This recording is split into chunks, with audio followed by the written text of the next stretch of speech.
Betroka tambazotra mpangalatra sy mpamony varira 12 voasambotra ka zandary ny iray.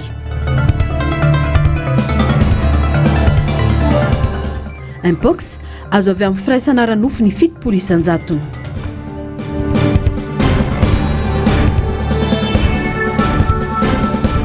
L'État unitaire sy État fédéral mizarazara ny hevitra ireo mpanao politika.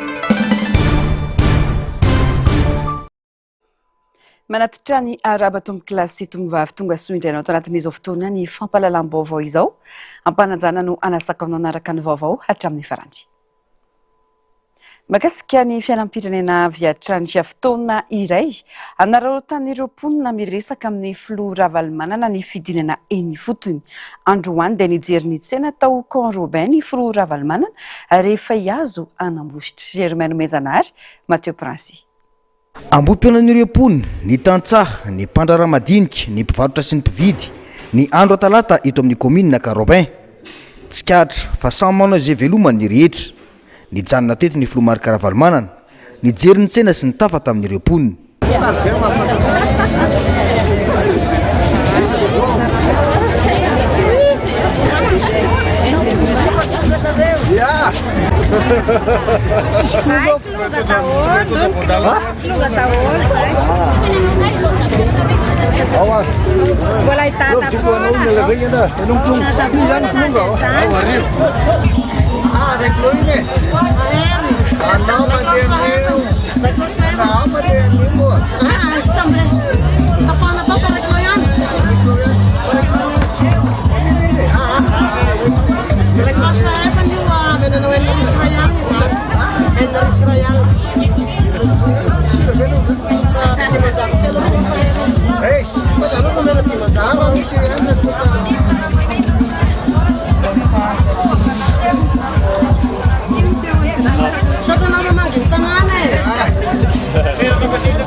Tanteraka teto ny teny milaza hoe izay manana akanjo roa aoka anome iray ho an'ny izay tsy manana.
Zava-dehibe ny fananana finoana sy fanantenana hoy ny filoha Marc Ravalomanana. Nanamafy tamin'ireo vahoaka ny ona taminy nanodidina azy. Misy fotoana ny zavadrehetra hoy ny fanazavana. Ankoatra izay dia nitafa sy ny fampiresaka ary ny fananka-hevitra tamin'ireo mpitarika sy ny solon-tena ny antoko teto Ambositra ihany koa ny filoha Marc Ravalomanana androany. Fiainam-pirenena fiainana antoko ary fanomezana toromarika amin'ny fifanantanana ho an'ny fisoratana anarana izay mandeha ao anatin'ny lisym-pifidianana amin'izao fotoana izao no tanterahana tao anatin'izany. Ankoatra izay ny fiomanana amin'ny fikonan-doam-pirenena no votoatin'ny resaka nandritra ity fotoana ity. Mahakasika ny fiainam-pirenena izay maika ary tokony irisonina ny dinika politika amaritana mialoha ireo teboka mila vanana amin'ny fikonan-doam-pirenena misokatra amin'ny hery velona rehetra io dinika io ahafahana mahazo hevitra maro lavy. Rehefa vita izay vao tokony miroso amin'ny fikonan-doam-pirenena hoy nantenenina Rakotonirina eo amin'ny fandraisam-peo ny Narcisse Karazafy sary ny mbola havatsara. Ilaina ny fanatanterahana ny dinika politika mialohan'ny fikonan-doam-pirenena mba ahafahana mametraka fifanarahana politika sy dina iombonana ho ny fanehoan-kevitry nantenaina Rakotonirina avy amin'ny vovonana kafim. Politika ny fototry ny fiainam-pirenena akaram-bola tsy milamina io sehatra io dia sarotra ny mamahy ireo olana ara-toe-karena sy ara-tsy sosialy sedray ny firenena. Tsy afaka miroso mihitsy amin'ny fikonan-doam-pirenena zany hoe io zany no sehatra anankiray ahafahan'ny mpanao politika sy mpisehatra politika rehetrarehetra mametraka dina tena apetraka mihitsy hoe dina fanarahana alohan'ny idiran'ny fikonan-doam-pirenena isin'ny fitoniana ara-politika.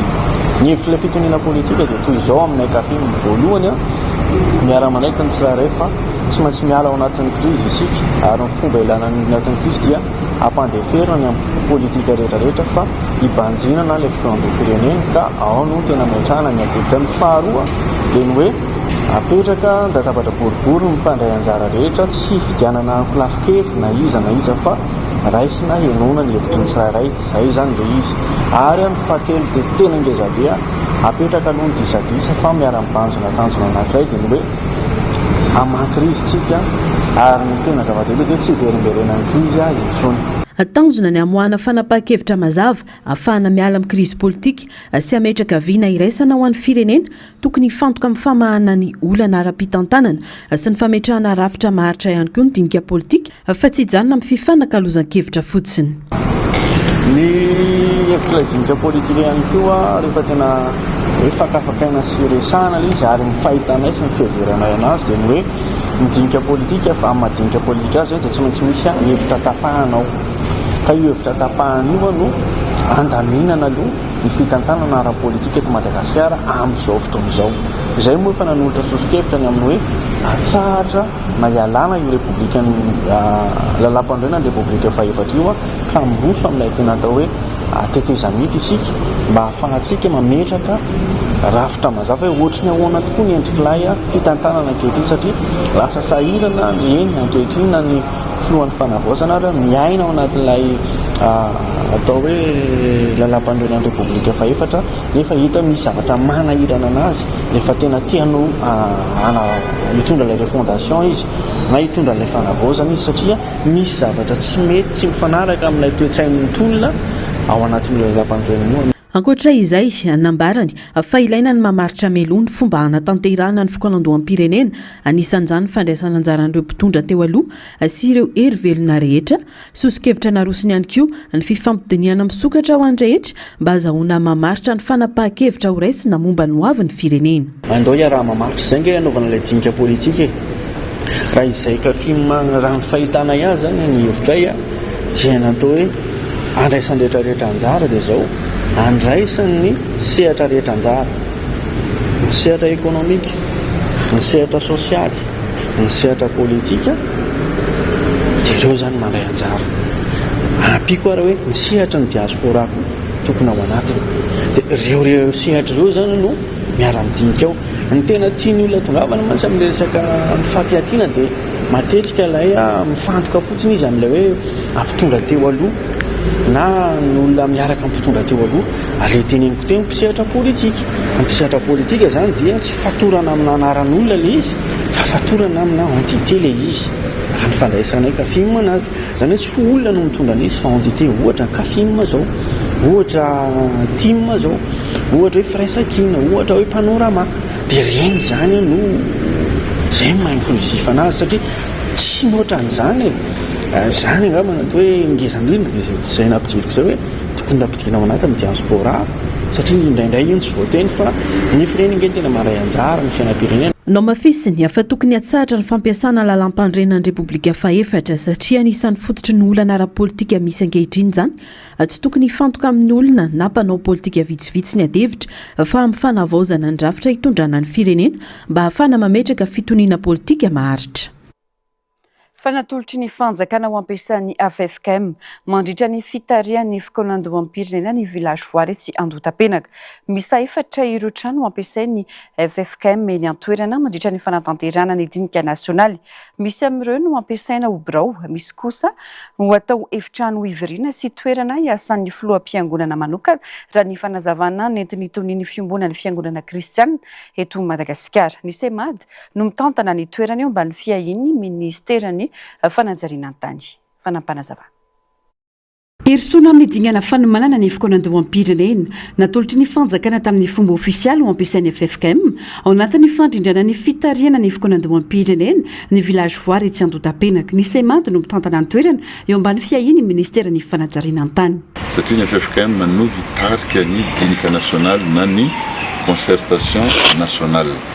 Io ny toerana hitantsika efa malalaka izy io ary efa mijereny membre ny AFFKM fa mety tsara. Atao birao fiasana, toerana ivoriana ary birao natokana ho an'ny mpitarika ny AFFKM ireo efitrano ireo mba ho fandrindrana ny fikonandoam-pirenena ho ny fanamafisana. Fa misy batio efatra izy ireo no ampiasaina ao anatin'izay fotoana natanterana ny concertation nationale izay dia hiezaka indrindra sy hijery ny fomba ampiasana an'ireo ny AFFKM. Misy no atao birao moa amin'izy ireo, misy ihany koa natao efitrano ivoriana ary misy ihany koa ny toerana izay iasan'ireo filoham-piangonana manokana.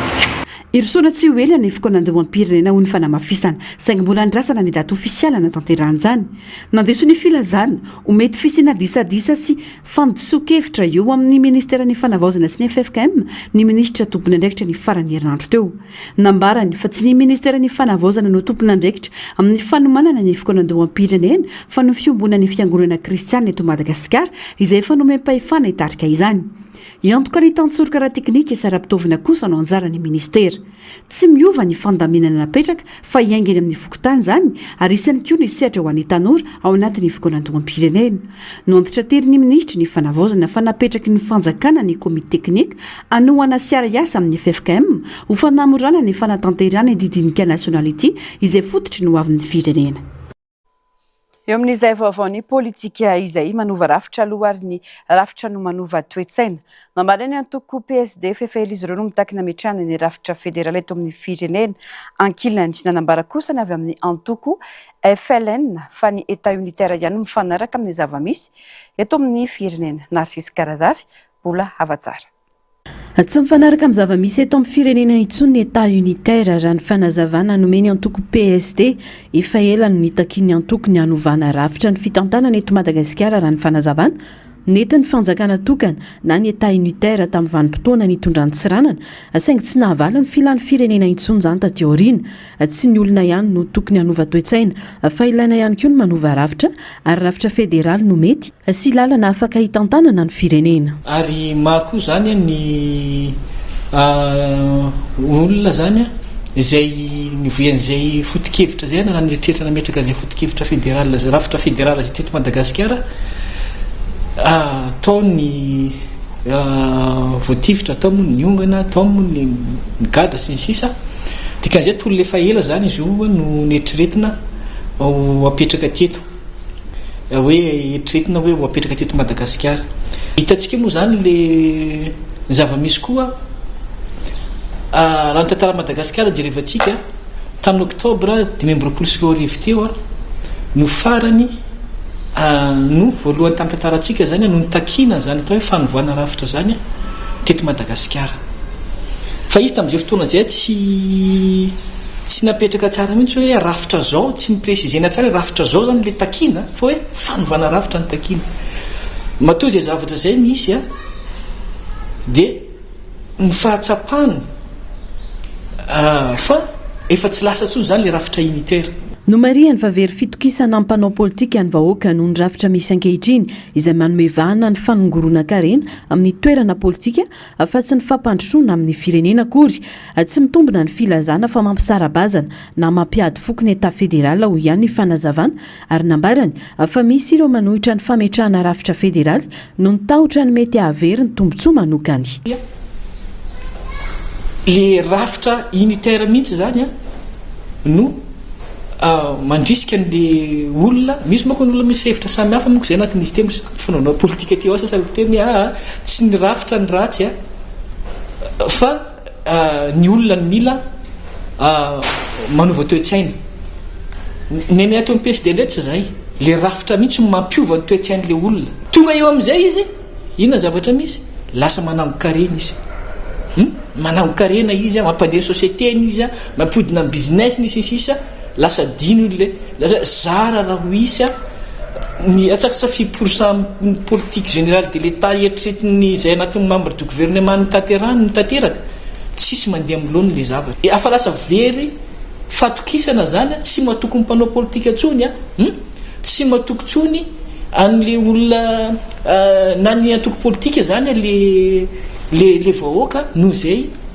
zava-misy zay nefa izy io tsy inona mahatonga an'io fa rafitra mahatonga an'io satria rehefa tonga eo amin'le toerana le olona tonga de miova io fomba sentry lasa rafitra mampirisika mampangalatra zany le rafitra misy eto amintsika eto.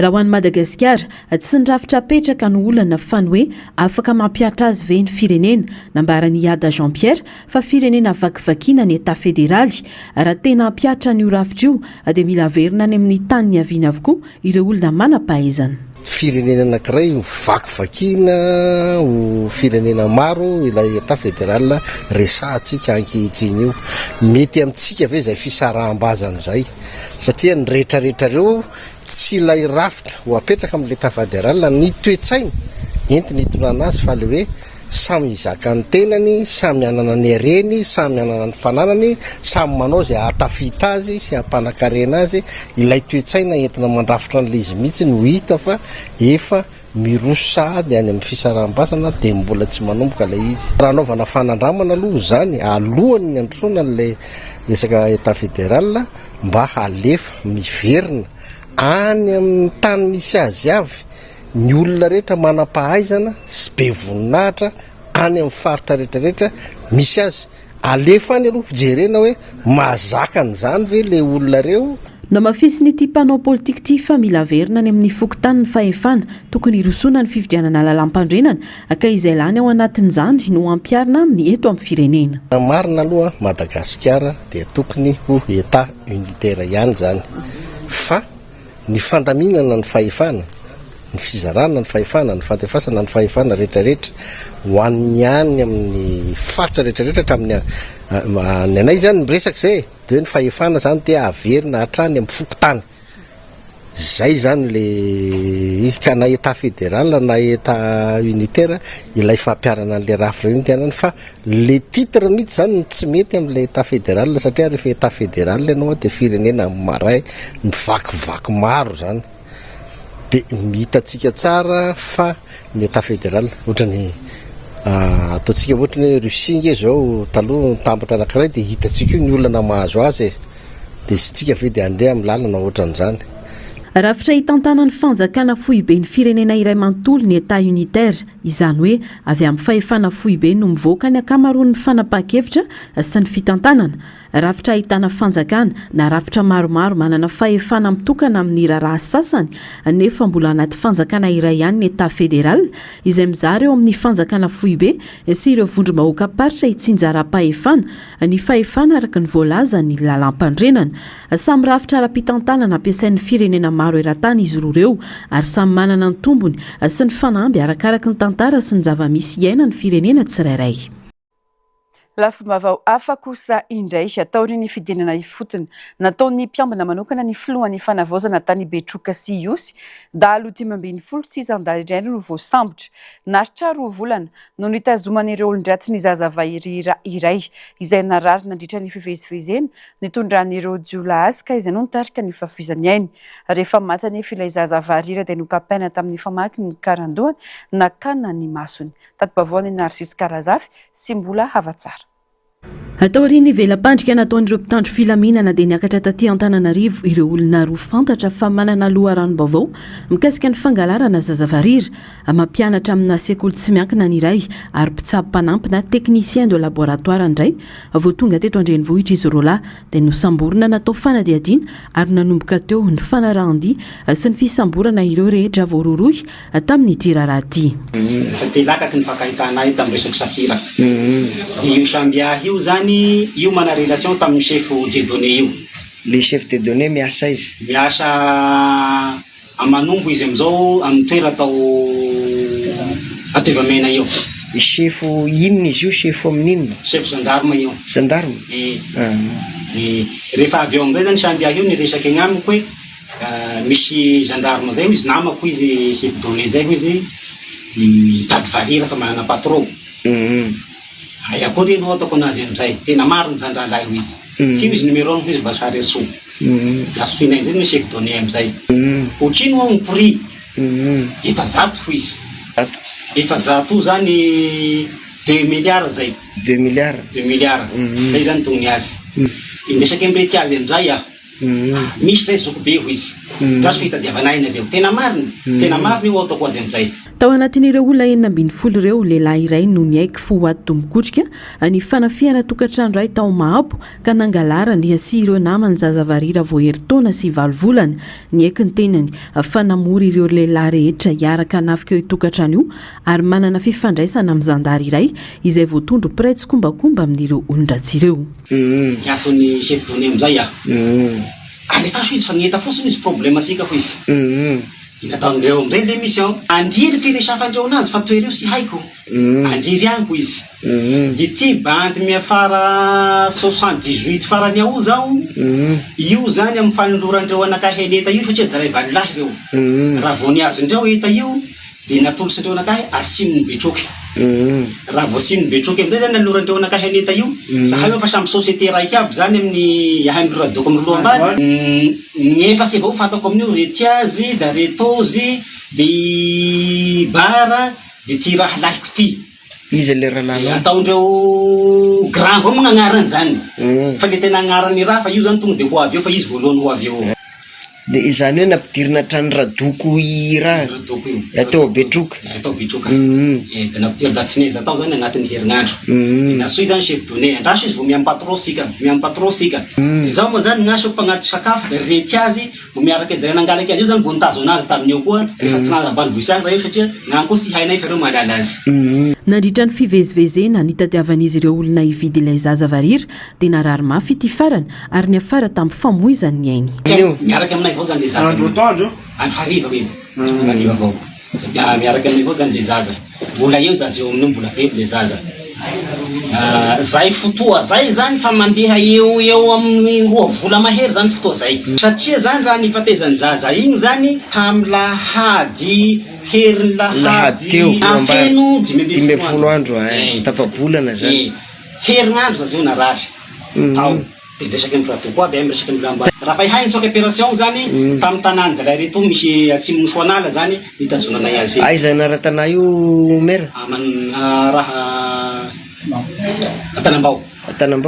Atsimo soanala io? Tsy natao agnaty tanà. Fa amboisany avao zany. Satria lahin-dala io zany tompo tanàna io, lahin-dala naman'ny chef io. Raha ny fanazavana rehefa nodimandry ilay zaza dia nokapaina tamin'ny famaky ny karandoany ka tamin'izany no nisikirana ny voamasony.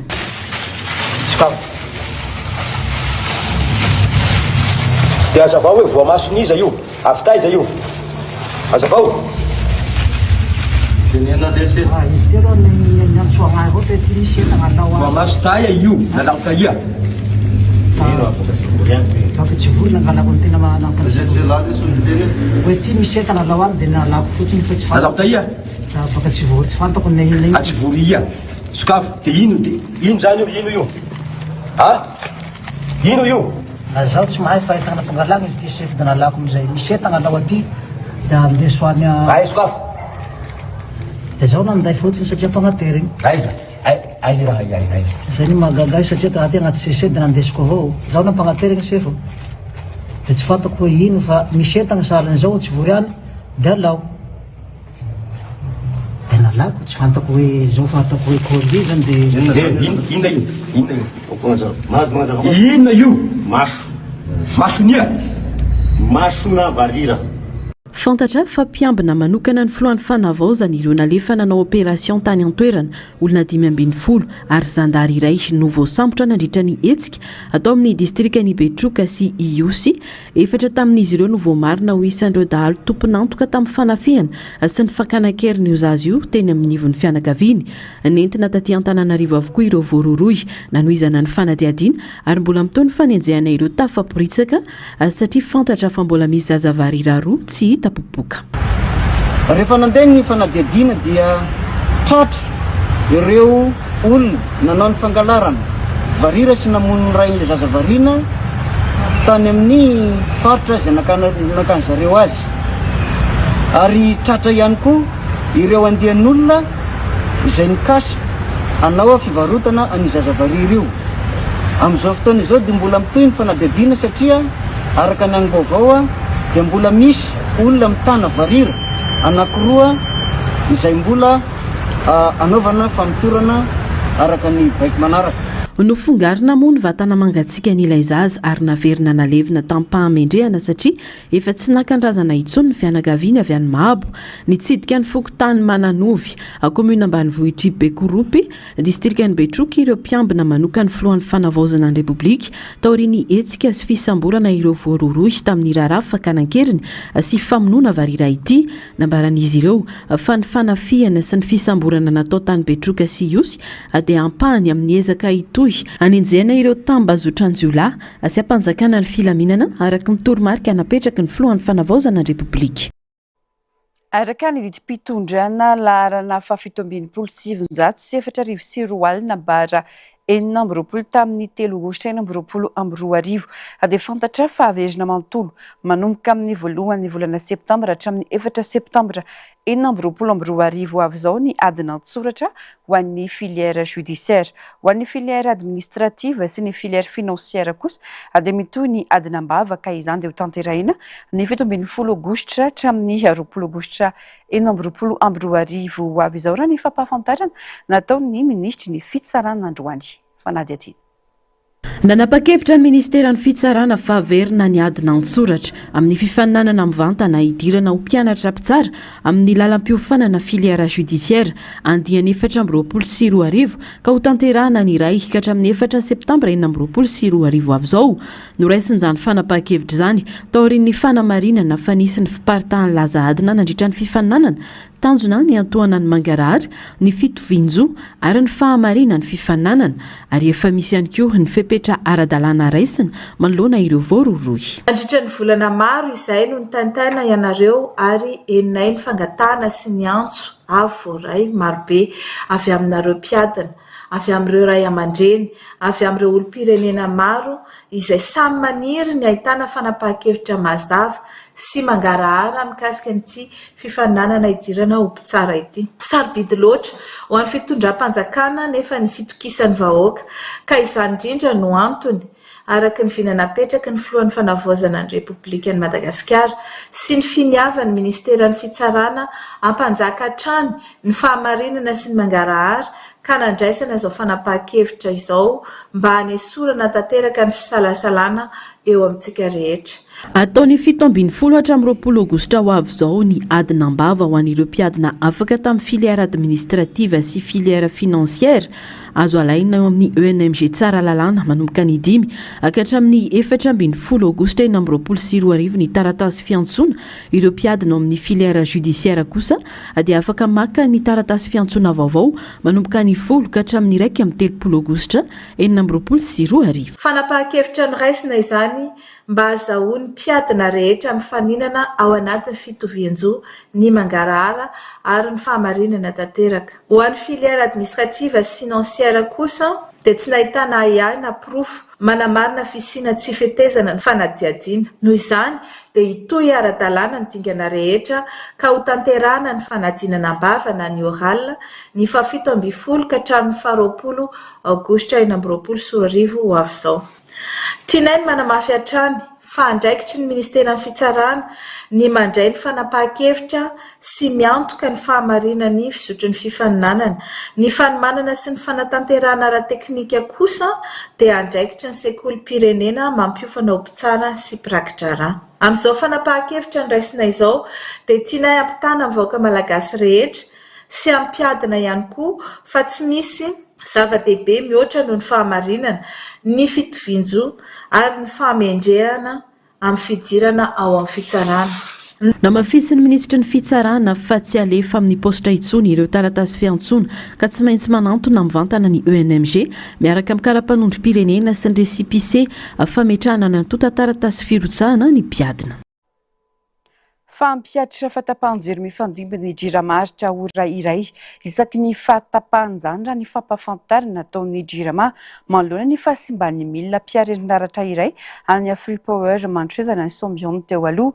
Milina 3 amin'ireo 4 amin'ny toby famokarana herinaratra io raka izany ho afaka miasa amin'izao fotoana izao ka miteraka fahabangan'ny vokatra tsinjaraina eto amin'ny tambazotra iraisana Antananarivo izay tombanana ho 10 megawatt ho ny fanamafisana ka antony tsy maintsy hirosona amin'ny fanapahana. Ao anatin'ny asa fanarenan'io milina iray io ny teknisianina amin'izao ary hoafanganana arak'izay tratra ny asa ho ny fanamafisana. Miantso ny faharetana avy amin'ny mpanjifa ny jirama manoloan'izany ary ny alatsiny ny amin'ny fanelingelenana ateraka izany. Famisona ny tontolon'ny asa fanaovan-gazety eto Madagasikara. Nodimandry Razaka Olive, mpanao gazety Zokiolona sy Matianina, izay nandany ampolo taonany maro no iasana teo amin'ny ity sehatra ity. Tsy voafetra tamin'ny asa fanaovan-gazety ny andraikitra nosaniny satria mpanolo-tsaina teo anivon'ny filan-kevitry ny fampihavanana malagasy na ny CFM sady manampahaizana raha-pitsarana expert judiciaire eo amin'ny sehatry ny asa fanaovan-gazety sy ny serasera izy. Fantatra ihany koa izy tamin'ny fandraisany anjara tamin'ny fanoratana sy fanadihadiana momba ny raharaham-pirenena ary ny fiarahamonina malagasy. Teo amin'ny lafin'ny finoana, mpiandry toby lehibe soa tanàna FFPM ihany koa izy ary nanana anjara toerana lehibe teo amin'ny fiainam-piangonana. Ny ekipan'ny MBS TV sy radio dia mirary fionoana feno ho an'ny fianakaviany sy ireo havany ary ireo mpiara-miasa aminy rehetra.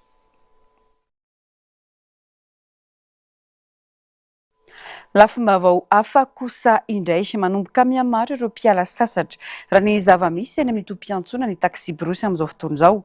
Ny tombobe ireo fiara mivoaka ho arina amin'ny andavanandro. Manamafy ny fepetra rehetra isoroany amin'ny mety ho fiavian'ny loza ny tompon'andraikitra ary manohy ny fanaraha-maso manoloana ny fianaky ny Mpox. Ankoatra io raha ny zava-misy saika ireo ankizy no alefa miala sasatra raha mijanona mamita asa sy mifantoka amin'ny fiatrenan'ny fidiran'ny mpianatra ny ankamaroan'ny ray aman-dreny sady fialamboly ny ankizy no ialana amin'ny rotoroto be ho azy ireo mialoha ny idirana an-tsekoly indray izany hoy ny fanohan-kevitra amin'ny sariny Tahiriniana. Saika ireo ankizy no alefa miala sasatra raha mijanona mamita asa sy mifantoka amin'ny fiatriana ny fiainana andavanandro ny ankamaroan'ny ray aman-dreny raha ny fanadihadiana natao. Sady fialamboly ho an'ny ankizy no ialana amin'ny rotoroto be ho azy ireo mialoha ny idirana an-tsekoly ny fandehanana maka-rivotra. Tsy maintsy mivonona ny ray aman-dreny amin'ny fandaniana rehetra na ny saran-dalana na ny sakafo sy ny mety ho fialamboly samihafa ataon'ny ankizy na mipetraka mankavana azy ho ny faneho-kevitra. Tsy tampoka efa nomanana mialony di hoy ny fanamafisana. Andeha hanao vakansy any Degozy reto zanako reto zany andeha hanao vakansy any Degozy. Tsy hoe misafidy manokana fa misy rahalahy mipetraka any dia any. Ny fanomanana moa tsy dia misy hoe fanomanana be satria ny eto manana tsy dia betsaka fa sy zavatra misy eo fotsiny ny ainan'ny ankizy. Fa 4 reo zao no mandeha dia 2 volana reo ny any ka tsy azo ilozana ny asa. Mbola manomana ny fitaovam-pianarana reo koa. Hanao vakansy avy any Mandrivaso. Ny vakansy any Tamatave. Mahafinaritra satria ilay ankizy afaka fanadinana dia manila mpangalana rivotra zareo. na dia sarotra azy amin'ny fiainana dia mety izy mba tokony azo fafinaretana amin'ilay fianarana moa mba misokatra koa sainany efa programa fa ela tsy maintsy vonona vola efa manao any aminay mampovary zao miakatra be dimapolo telonjato ny kapoaka dia efa manomana an'izay daholo satria mivahiny an-tran'olona moa amin'izao manahirana be dia na fianakaviana azy dia tsy maintsy mamatsy mba fanampy. Misy ireo mivoaka ny renivohitra fa mahasarika olona maro ihany koa Antananarivo rehefa vanim-potoana ny fiaran-tsasatra toy izao. Miverina mody eto na mamanga ray aman-dreny ny sasany, ao kosa ireo tonga miala sasatra mihitsy. Betsaka ny fandaniana ary tsikaritra izany raha tsy efa vita ny fialan-tsasatra. Nandalo teo amin'ny manodidina ny iray tapitrisa ny ankohonana iray misy olona efatra nandritra izany. Rehefa avy manao vakansa fandeha ody eny Ambondromamy dia avina tsara vakansa tave. Tsy maintsy hoe miomana ihany zay vao mandeha be ihany aloha fandaniana fa tsy maintsy hoe miomana. Eo ny 1 million kely aloha nentinay 1 million ariary. Ny sakafo dia mba mitsangatsangana kely makeny Ambomanga eny Tsimbazaza mitondra ankizy mandeha eny. Ohatr'izay foana isan-taona mba mitondra ilay ankizy mandeha aty. Tady mba mijery ny tanàna fa vahiny ihany tsy ninany fa aty mipetrana hanina. Aty ny ray aman-dreny dia mamanga ray aman-dreny. Fa tsy maintsy manao kajikajy zany aloha hoe izao ilay lany dia izao ny io zany rehefa hoe tsy maintsy misy fiomanana. Zareo fa manana efa ngamba fa nanomboka tamin'izany be dia efa anomana izy hoe hiakatra aty. Be mpandeha ny any Mahajanga, Diego sy Nosy ary Toamasina raha ny fanazavana. Nanatombo be ireo fiara nivoaka amin'ny renivohitra miazo ireo faritra ireo izay manodidina ny 770 raha teo amin'ny 100 zany andavanandro tsotra. Fotoana tahaka izao ihany koa no mampitombo ny lozam-pifamoivoizana eny an-dalana. Tsy maintsy manao fanaraha-maso ny ara-teknika ny fiara ny tompony vao miainga. Tokony ho ara-dalana ihany koa ny antota-taratasy rehetra na ho an'ny fiara na ho an'ny mpandeha. Mijanona avy hatrany ireo tsy mahafeno fepetra ka misolo fiara hafa avy hatrany raha ny fanazavana hisorohana ny loza. Fa na izany zany koa ary indraindray koa eo koa le fandehanana mafy ray dia le fisongonana mampidi-doza. Indraindray ohatra hoe ty ampiseho tanjakana fiara fotsiny dia mandeha resaka comportement zany zay ny tokony tena tandreman'ny mpamily mafy amin'izao lalana efa vita dia fiara tonga ety zany efa tomombana tsara ary zay ny tikan'ilay contrôle au départ na ara-taratasy na ara-teknika dia manana taratasy ara-dalàna daholo ireo fiara zay tonga ety zany efa vonona tsara hiatrika an'izay fandehanana makany amin'ny faritra izay. Efa tsy tomombana atota-taratasin'ny fiara dia tsy mandeha mihitsy ilay fiara fa dia misolo fiara hafa izay tomombana tsara satria ho fiarovana ny olona zay hoentina ao anatiny. Ankoatra io, mitohy hatrany ny fanentanana sy fanaraha-maso ny fifamezivezen'ny fiara sy ny olona eny amin'ny lalam-pirenena manoloana ny fiparitana ny valanaretina Mpox. Mifampitohy amin'izay vaovao izay mitoetreto Madagasikara ny valanaretina Mpox amin'izao fotoana izao manodidina ny 700 dia avy amin'ny alalan'ny firaisana ranofo no ahazoana azy raha ny fanazavana ka mbola mampanano sarotra ny ady atao aminy. Mahafantatra ny loza teraky ny fiparitana Mpox ny olona saingy tsy ampy izy ireo ny fanentanana eny amin'ny fiarahamonina amin'ny fisorohana sy ny ady atao aminy ka mahatonga ny olona tsy dia mivakilo fanadihadiana. Tsy mbola fabela fa misoko mangereto Madagasikara ny Mpox. Ny virus clade MB mifindra amin'ny fifampikasoana amin'ny hoditra sy ny firaisana ranofo no tena hita amin'ny tranga voamarina eto Madagasikara. Manodidina ny 700 dia saika avy amin'ny alalan'ny firaisana ranofo no ahazoana azy raha ny fanazavana ka mampanano sarotra ny ady atao aminy satria matetika any amin'ny faritry ny taovam-pananana sy ny fitombenana no miseho voalohany ny tasy na ny fery ka mahatonga ny olona iray tsy manantona toeram-pitsaboana raha tsy efa amin'ny fahasarotana. Mila famelona sy fitandremana ity valanaretina ity indrindra amin'ny firaisana ranofo satria tsy voaary ny fimelo zany raha misy fery eny ivelany. Ankoatra io, mifindra amin'ny alalan'ny fifampikasoana ny Mpox ka nentana ny mpitsabo ny anamafisana ny fisorohana indrindra amin'izao vanim-potoana ny fialan-tsasatra izao. Ny valanaretina Mpox atoko dia mbola tena eto Madagasikara amin'izao fotoana izao ao anatin'ny fialan-tsasatra ihany koa tsika anatin'ny fandehandehanana sy ny fifampikasoana. Anatin'izay zavatra dia mety ahazo ny Mpox isika ka entanina mba anamafy ny fitandremana, anamafy ny fisorohana rehetra mba tsy avoantsika ny Mpox ary tsy hitondrantsika io aretina io any amin'ny tokantrano misy atsika sy any amin'ny toeram-piasana esantsika. Endrika maro no isehony Mpox isan'ireo ny fanaviana ny aretin'andoha, ny botsimbotsiny, ny atoto-tarima amin'ny vatana sy ny sisa. raha ny taremaka samihafa avy amin'ny hatramin'ny sinitivalanaretina ity teto Madagasikara zazamena vavatelo sy zazavavy iretelo taona no efa namony ainy tamin'ireo olona 12 maty. Vosikajy ho isan'ireo marefo amin'ny ity aretina ity ny ankizy latsaky 5 taona, ny vehivavy mpivoaka ary ny olona marary ny aretina mitaiza. Mahafantatra ny voka-dratsy amin'ny fiparitany aretina ny olona ka samy miezaka misoroka izany amin'ny alalan'ireo fihetsika tsotra sy fanaovam-bakisiny. Raha ho alea ariko aloha voafatatahotra ihany satria efa be da be voaly izy moa be da be koa maty le tsara aloha dia mitandro tena dia ny tena mety kokoa nga moa manao vaksiny dia manatona tokom-pahasalamana. Ia zao miverovan-tenako mihinana ny anatin'ny tokantranoko dia efa sahanko amin'io tsy maintsy misasa amin'ny savony, tsy maintsy misasa madio tsara na fona matory na makaiza hiarovako amin'izy satria tsy fantatra na ety an-dalana ara zao dia tsy fantatra hoe inona na mifampiarahaba fotsiny ary fampananana dia mety ho voky. Fanao vaksiny tsy maintsy mirosika zavatra fiarovana ho an'ny tenan'olo izy. Ahoana moa tsy atao ohatran'ireny vaksiny atao rehetra eny mba fiarovana ho an'ny tena dia manintana amin'ny rehetrarehetra mba samy ianao fa tsy hoe ny ray sy ny rony ianao samy manao daholo dia mitandrina amin'ny fahasalamana ianao amin'izay. Na izany aza nefa maro no tsy mbola resy lahatra amin'ny fisiany am-pox na ny loza mety ho ateraka izany. Misy ihany koa ireo mahafantatra saingy tsy miraharaha firy. Tsy ampy ny fanentanana ataon'ny tompony andraikitra manandrify azy amin'ny ady amin'ny am-pox ka tokony hamafisana bebe kokoa ho ny faneho-kevitra. Le fanentanana aloha zany mbola tsy ampy mihitsy ny tena marina mbola tsy ampy mihitsy satria ela be min'ny olona tsy mahafantatra le izy. Raha tokony izany tokony rehetra fahasalamana tokony anentana konkoa zany. Milesiko sady olana amin'izy raha vao tsy mihinao an'izy ianao fa zozo fotsiny dia mety ho fahafatesana rika tsy roa amatany ka rika fahafatesana no hita fa aloha re izay mba tenen'ny olona dia mba inona dia arahana. Ny fahadiovana aloha ny ilaina indrindra mila manao aro vava koa entin'le fiainana mirotoroto dia tsy vonina tsony amin'le izy ka le fanentanana zao mbola tsy mbola naheno mihitsy ny ako. Nanomboka ny 12 Desambra 2022 hatramin'ny 2 Aogositra 2022 natratra 770 sy 3 ireo trangany am-pox avomarina teto Madagasikara. 770 sy 2 sitrana ary nisy olona 20 namony ainy.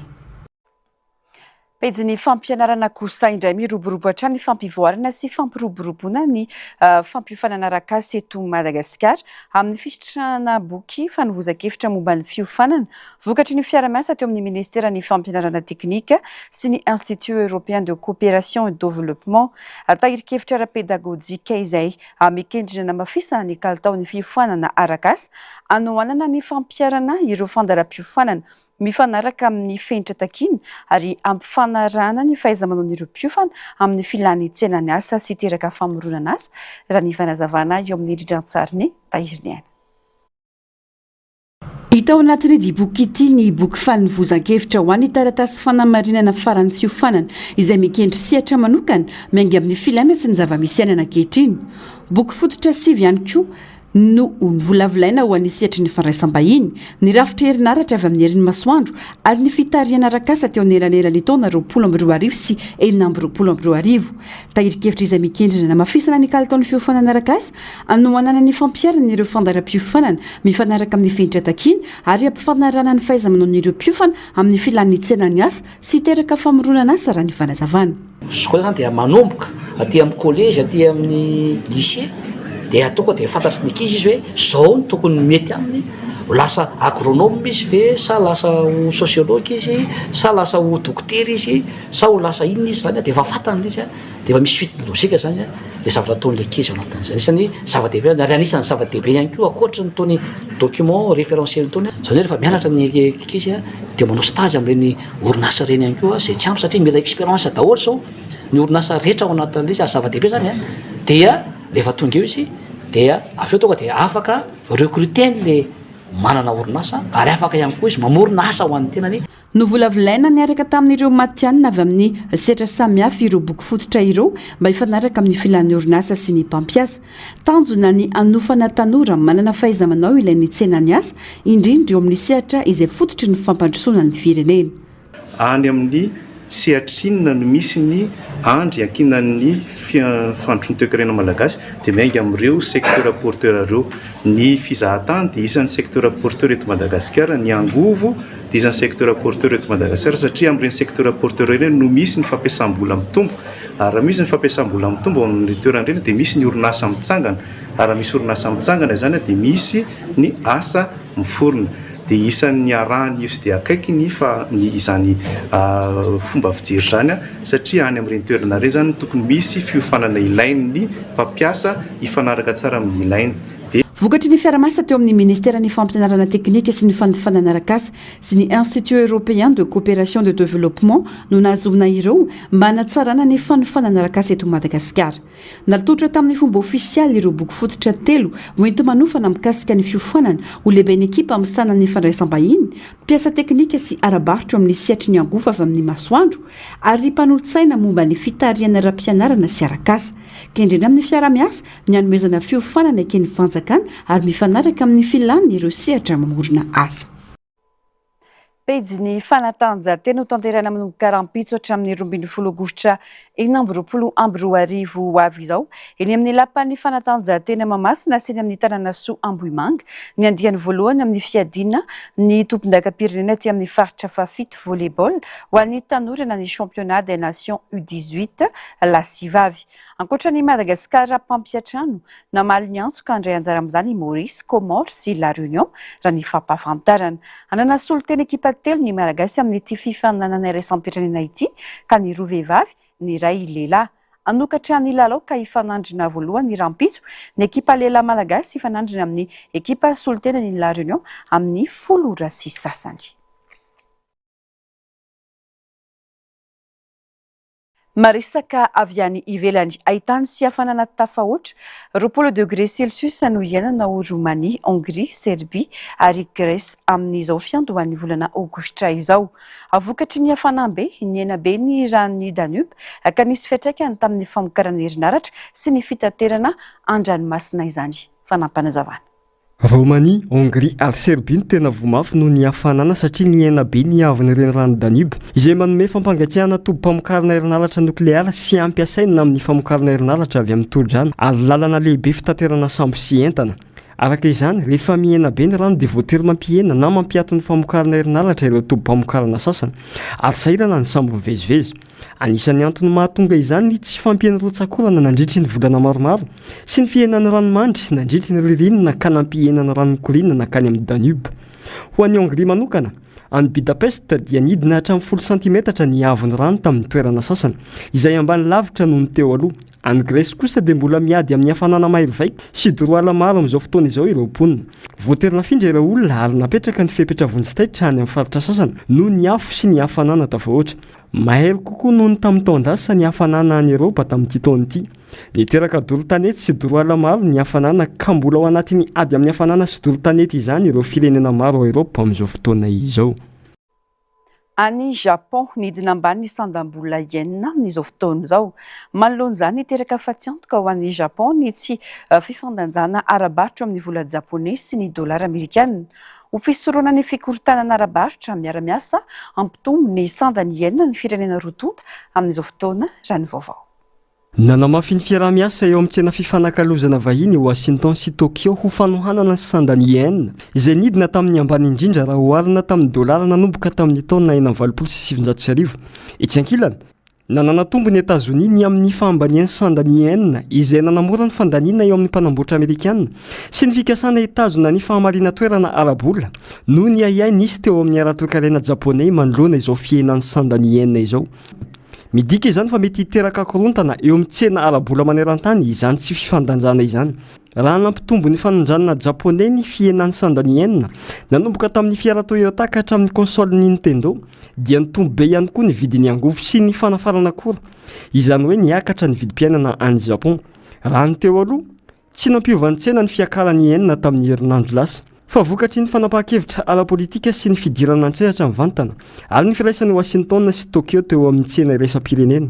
dia izao nidangana izao nanamafy i Washington sy Tokyo fa nividy vola japonais betsaka izy ireo ho fampitsaharana ny fiainany yen toy ny nahatratrara ny farany ambany indrindra raha oharina tamin'ny dolara nanomboka tamin'ny taona 1979 amin'izao fiaraha-miasa san'ireo firenena roa tonta izao mampiasa ny tahirim-bola vahiny i Japon hividianana yen ary niditra nitsehatra tamin'ny tsenam-bola tamin'ny alalan'ny banky federaly ao New York i Amerikana tamin'ny fivarotana euro hampiakarana ny yen ho fifandanjana eo amin'ny tontolon'ny varotra.